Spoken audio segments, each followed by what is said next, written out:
Metre है। दो आदमी अपनी यात्रा एक ही समय पर 70 और 98 की स्पीड से पॉइंट ए से शुरू करते हैं। देखो बच्चों,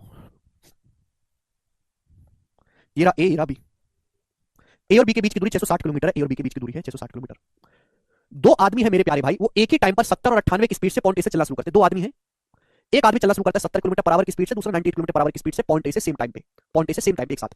भाई जाहिर सी बात है, जो फास्ट आदमी है वो बी पर पहले पहुंच जाएगा, ये बोला गया है, ये बोला गया।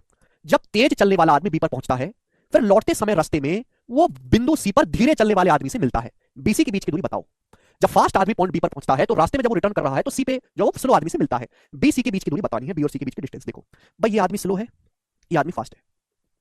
इनकी स्पीड का रेशियो कितना है? 14 पंजे 70, 14 सत्ते 98, 5:7। दोनों की स्पीड का रेशियो है 5:7। दो आदमी हैं, दोनों सेम ही टाइम पर पॉइंट ए से चलना शुरू करते हैं। तो जो फास्ट आदमी है वो जल्दी पहुंचेगा पॉइंट बी पर, ये पॉइंट बी पर पहुंच गया। पॉइंट बी पर पहुंचने के बाद ये फास्ट आदमी वापस मुड़ेगा, वापस मुड़ेगा, और यहां पॉइंट सी पर वो मिलेगा स्लो आदमी से। यहां बीच में वो पॉइंट सी पर स्लो आदमी से मिलेगा, स्लो आदमी से। यहां पे इन दोनों की मुलाकात होगी। तो आप बताओ, दोनों बंदों ने एक साथ ट्रेवल करना शुरू किया, दोनों बंदों ने सेम टाइम तक ट्रेवल किया, दोनों बंदे ने एक साथ चलना शुरू किया है, एक ही समय पर दोनों ने चलना शुरू किया है, दोनों चलते रहे, एक साथ बीच में मुलाकात हुई, तो दोनों ने सेम टाइम तक ट्रेवल किया होगा। जितने समय स्लो आदमी चला है उतने टाइम फास्ट आदमी चला है। अगर दोनों ने सेम टाइम तक ट्रेवल किया है तो जो उनकी स्पीड का रेशियो है वही उनके द्वारा चलेगी डिस्टेंस का भी रेशियो होगा। अगर उनकी स्पीड का रेशियो 5:7 है तो उनके द्वारा चलेगी दूरी का रेशियो भी 5:7 होगा, उनके द्वारा चलेगी दूरियों का अनुपात भी 5:7 होगा।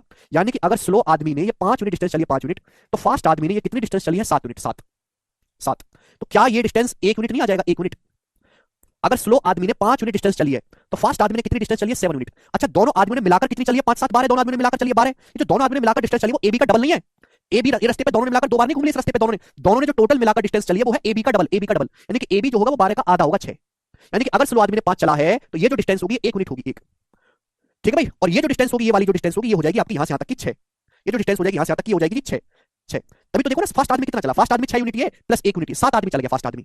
समझ में आया? आप बोलोगे हाँ जी सर बिल्कुल सही, कोई प्रॉब्लम नहीं है। ठीक है बच्चों, यहां तक किसी को कोई डाउट तो नहीं? फास्ट आदमी चलेगा 7 यूनिट, देखो 6 यूनिट ये प्लस 1 यूनिट वो वापस मुड़ा 7 यूनिट। स्लो आदमी चला 5 यूनिट, दोनों ने मिलकर चलिए 12। 6 और 6 12, 12 का आधा, ये भी 6 ऊपर भी 6।